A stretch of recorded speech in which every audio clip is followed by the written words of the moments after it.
हर हर महादेव दोस्तों, मैं कल्याण भगत स्वागत करता हूं आपका अम्बे कल्याण चैनल पर। दोस्तों, एक बार भगवान शिव माता पार्वती से कहते हैं, व्यक्ति अगर ये 4 आदत छोड़ दे तो उस व्यक्ति का भाग्य अवश्य बदल जाएगा। तब माता पार्वती कहती हैं, वो कैसे महादेव?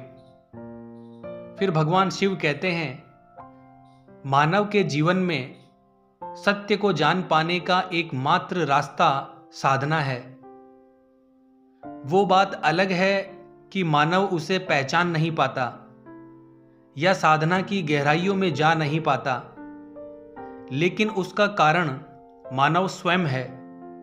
मानव की आदत और उसके अपने विचार साधना को पहचानने से रोक देती है। अगर मानव गहराई से साधना का अनुभव करना चाहता है तो कुछ आदतें अगर मानव उसे छोड़ देता है, उसे त्याग देता है, तो वो मानव साधना आसानी से कर पाएगा। मानव अगर एक बार साधना में उतर गया तो बस फिर आनंद ही आनंद है। मन में शांति ही शांति है उसके जीवन में। फिर माता पार्वती कहती हैं, आखिर वो कौन सी आदत है जो साधना में रुकावट पैदा करती है? तो भगवान शिव कहते हैं, मैं तुम्हें इसे एक कहानी के माध्यम से समझाता हूं। बात उस समय की है जब संत महात्मा नगर नगर घूमकर साधना का प्रचार प्रसार कर रहे थे। इसी काम के लिए उन्होंने बहुत से बौद्ध भिक्षुओं को भिक्षा देकर और ज्ञान देकर अलग अलग दिशाओं में भेज दिया था, जो संत की तरह अलग अलग नगरों में उनकी सीख, उनके गुणगान का प्रचार प्रसार कर रहे थे। ऐसे ही एक बौद्ध भिक्षु दक्षिण भारत के गांव में आया हुआ था। वहां पर रहकर वो गांव वालों को साधना की शिक्षा दिया करते थे और वहीं से भिक्षा मांगकर जीवन यापन करते थे। वो नित्य सुबह और शाम लोगों को बुलाकर साधना के उपदेश और साधना करने का अभ्यास कराया करते थे। ऐसे ही एक दिन राजू नाम का एक युवक अपने बहुत सारे दोस्तों के साथ वहां पर साधना करने के लिए आता है, लेकिन 10 दिन तक साधना करने के बाद भी उसके अंदर कोई आनंद पैदा नहीं होता, उसे कुछ अनुभव नहीं होता। इससे उसका मन साधना से हटने लगता है।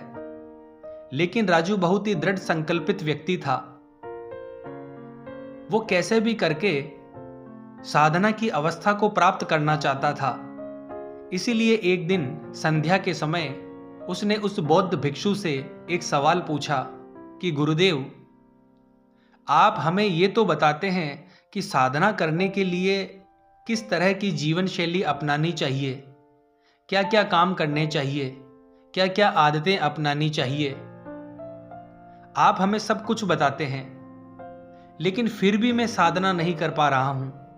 क्या आप मुझे वो आदतें, वो चीजें बताने की कृपा करेंगे जो मुझे साधना के लिए अपने जीवन से उन आदतों को हटा देना चाहिए, मतलब वो आदतें जो मुझे साधना के लिए छोड़ देनी चाहिए। ये सुनकर वो बौद्ध भिक्षु कहते हैं, अक्सर इंसान को लगता है कि मैं 1 घंटे साधना में बैठूंगा और साधना में सफल हो जाऊंगा। वो इंसान जब 1 घंटे साधना करता है तो उसे कुछ हासिल नहीं होता।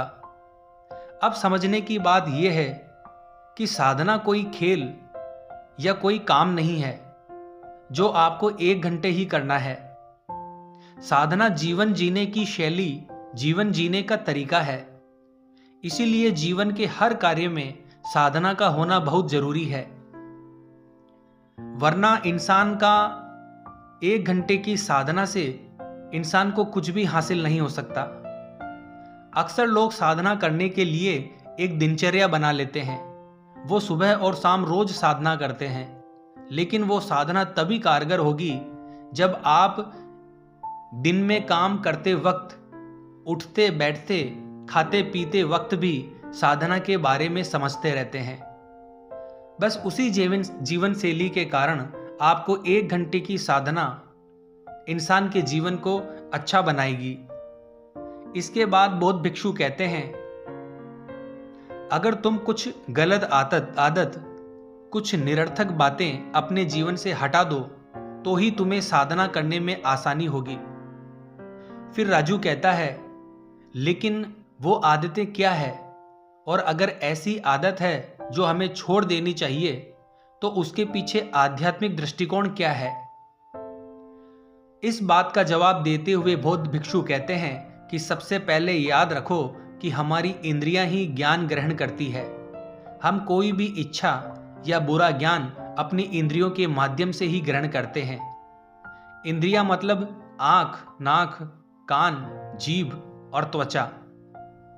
जैसे आंखों से हम देखते हैं, कानों से हम सुनते हैं और इसी तरह से और सारी इंद्रियों के द्वारा हमें ज्ञान प्राप्त करते हैं। तो ये बातें यहाँ पर समझने की होती है कि हमारी इंद्रियां क्या ग्रहण कर रही है। इसके लिए हमें सचेत होना पड़ेगा और हमें सतर्क भी होना पड़ेगा कि हमारी आंखें क्या देख रही है, हमारे कान क्या सुन रहे हैं, और जो हम देखते और सुनते हैं ज़्यादातर वही विचार हमारे साथ साधना में घूमकर वापस लौट आते हैं, जिससे हम साधना नहीं कर पाते हैं। अगर हम अपनी 5 इंद्रियों के प्रति सचेत हो जाते हैं, जैसे कि हम अपनी आंखों से क्या देख रहे हैं, हम अपने कानों से क्या सुन रहे हैं, हम अपनी जीभ से कैसा स्वाद ले रहे हैं, हमारी त्वचा पर किसका स्पर्श हो रहा है, हमें कैसा अनुभव हो रहा है, और हम अपनी नाक से कैसी सुगंध ले रहे हैं। अगर हम इन सब इंद्रियों के प्रति सचेत हो जाते हैं तो हम निरर्थक ज्ञान को अपनी इंद्रियों से दूर यानी बाहर भेज सकते हैं। लेकिन वो तभी संभव होगा जब हम सचेत रहेंगे। जैसे कि हमें किसी ने गाली दी, हमें पता है कि हमारे कानों ने गाली सुनी, लेकिन हमने वो ली नहीं, हमने वो अपने अंदर जाने ही नहीं दी। और वही कान जब ज्ञान का उपदेश सुनते हैं तब उस पर पूरा ध्यान लगा देना चाहिए, सचेत होकर पूरे होश में उस ज्ञान को ग्रहण कर लेना चाहिए।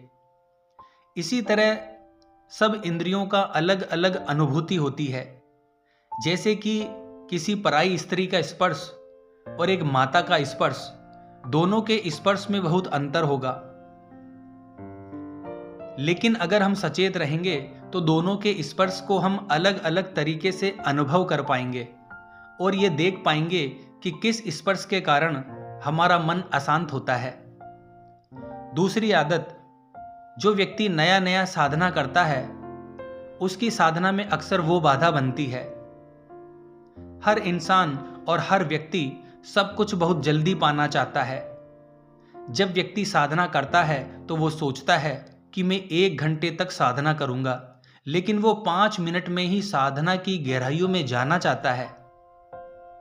जरा सोचिए, क्या जल्दबाजी करके कोई इंसान ठहर सकता है? अगर आप जल्दबाजी करेंगे तो आप कभी ठहर नहीं सकते, और अगर आप ठहर जाते हैं तो आप कभी जल्दबाजी नहीं कर पाएंगे। इसीलिए साधना में गहरे उतरने के भाव को, साधना से कुछ हासिल करने के विचार को, उस सोच को त्याग दो, उसको छोड़ दो, क्योंकि वही विचार, वही अनुभूति तुम्हें साधना की गहराइयों में ले जाने से रोक रही है। कुछ हासिल करने की सोच लेकर यहां पर आप कुछ भी हासिल नहीं कर सकते। खाली हाथ लौट कर जाओगे और बाद में पछताओगे कि मैंने तो मेहनत की और साधना भी की, लेकिन कुछ हासिल नहीं हुआ। लेकिन ऐसा कुछ था नहीं, क्योंकि तुम कुछ पाने के मकसद से गए थे, इसीलिए तुम्हें कुछ नहीं मिला। और जिस दिन तुम कुछ पाने के मकसद से नहीं बल्कि कुछ देने के मकसद से साधना करोगे तो तुम साधना की गहराइयों को छू पाओगे। तुम्हें अनुभूति होगी कि साधना क्या है और साधना का आनंद क्या है। इसीलिए संयम रखो, सब्र रखो। सब्र का फल हमेशा मीठा होता है। ये हमने सुना तो है लेकिन कभी अमल नहीं किया। लेकिन अगर जीवन के आनंद को अनुभव करना है तो संयम और सब्र ये आपको अपनाना होगा और जल्दबाजी की आदत छोड़नी होगी। कोई भी काम करें, कुछ भी करें, आराम से शांत भाव से करें। जल्दबाजी करने की ज़रूरत नहीं है दोस्तों, क्योंकि आपकी जल्दबाजी करने से उस काम पर कोई फर्क नहीं पड़ता। इसीलिए संयम रखें, सब्र रखें और सब्र से ही हर काम करें। तीसरी आदत जो आदमी को ध्यान की गहराइयों में उतरने के लिए छोड़ देनी चाहिए वो है ज़्यादा लोगों से दोस्ती। जी हाँ दोस्तों, आपको सुनने में ये अजीब लगता होगा। आपको तो लगता होगा कि ज़्यादा से ज़्यादा दोस्ती करने से हमारा वर्चस्व फैलेगा, लोग हमें जानेंगे। लेकिन साधना के संबंध में ये आदत आपके रास्ते में बाधा बन सकती है। ज़्यादा लोगों से दोस्ती कैसे बाधा बन जाती है? जब आप ज़्यादा लोगों से दोस्ती रखते हैं, इसका मतलब ये है कि आप अपने एकांत का आनंद नहीं उठा पा रहे। आपको खुश रहने के लिए और लोगों की सहायता चाहिए, इसलिए आपने बहुत से लोगों से दोस्ती बना रखी है, लेकिन वो दोस्ती आपको अपने एकांत तक नहीं पहुंचा सकती, आपको अपने आनंद तक नहीं पहुंचा सकती, क्योंकि वो दोस्ती आज नहीं तो कल खत्म हो जाएगी। उसके बाद आपको अकेले ही रहना पड़ेगा। तो क्यों ना आज से ही हम अपने अकेलेपन को स्वीकार कर लें और अपने एकांत की तरफ यात्रा शुरू करें। और इस संबंध में एक और समस्या पैदा होती है, हमें ज़्यादा समय उनके साथ बिताना पड़ता है, उनको खुश करने के लिए तरह तरह का अभिनय करना पड़ता है। और यही बात लागू होती है ज़्यादा प्रेम संबंधों में। जो व्यक्ति बहुत ज़्यादा प्रेम संबंध रखता है, ऐसे चित्त से भी शांति गायब हो जाती है, क्योंकि उसका दिमाग और उसका मन उसी में भटकता रहता है, उसी की ओर आकर्षित रहता है। और आज नहीं तो कल जब वो साधना में बैठेगा तो उन्हीं के चित्र, उन्हीं दोस्तों, उन्हीं औरतों को बार बार वो सोचते रहेगा और उसके दिमाग में वो सभी चीज़ें घूमती रहेगी। इसीलिए कम लोगों से दोस्ती रखो। ऐसे लोगों से दोस्ती रखो जो साधना करते हो, ताकि आप उनके साथ बैठें तो आपकी चर्चाएं व्यर्थ न जाए।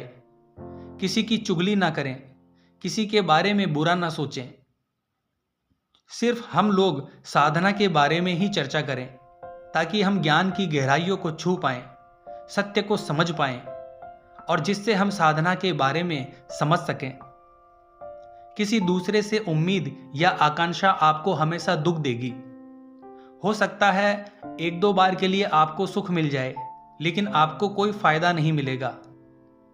लेकिन बाद में वो चीज आपको दुख ही देगी, क्योंकि जब व्यक्ति आपकी उम्मीदों पर खरा नहीं उतरता है तो आपके दिल को आघात पहुंचता है। इसलिए अगर उम्मीद रखनी है तो खुद से रखो।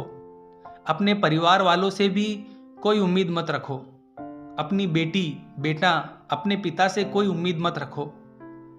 बिना उम्मीद के उनसे प्रेम करो, बिना आकांक्षा के उनके साथ रहो। अगर आप खुद से उम्मीद करें तो ही आप अपने आनंद की तरफ यात्रा कर सकते हो। फिर बौद्ध भिक्षु कहते हैं, अच्छा मैं तुमसे एक सवाल पूछता हूं, क्या दूसरों को खुश करने से तुमको खुशी मिलती है? शायद तुम इसके जवाब में हां बोलोगे। ऊपर से देखने पर तो ऐसा ही लगता है कि हम किसी को खुश करते हैं, हमारी वजह से कोई खुश होता है तो हमें भी आनंद मिलता है। लेकिन अगर हम इसका दूसरा पहलू देखें तो जब आप किसी को खुश करते हैं तो आप दूसरों के अधीन हो जाते हैं।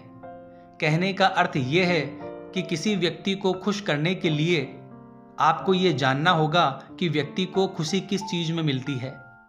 और जब आप ये जान लेते हैं तो आप वही करने की कोशिश करते हैं जो चीज उस व्यक्ति को खुशी देती है।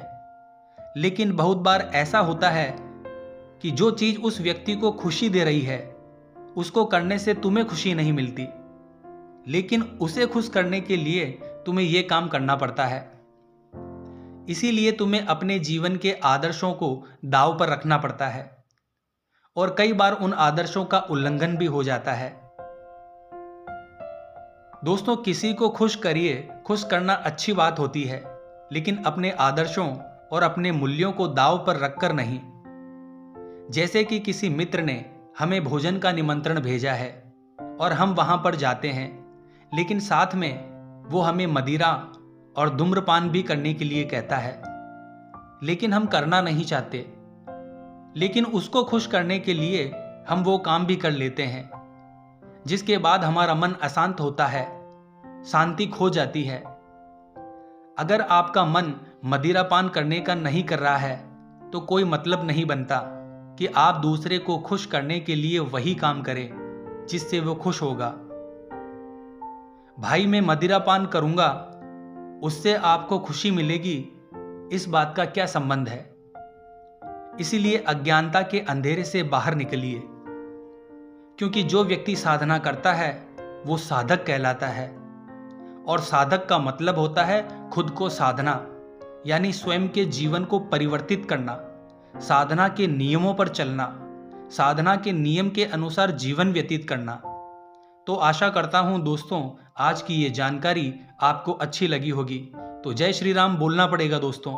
मिलते हैं फिर इसी प्रकार की आध्यात्मिक वीडियो के साथ। जय मां अम्बे, जय श्री कल्याण।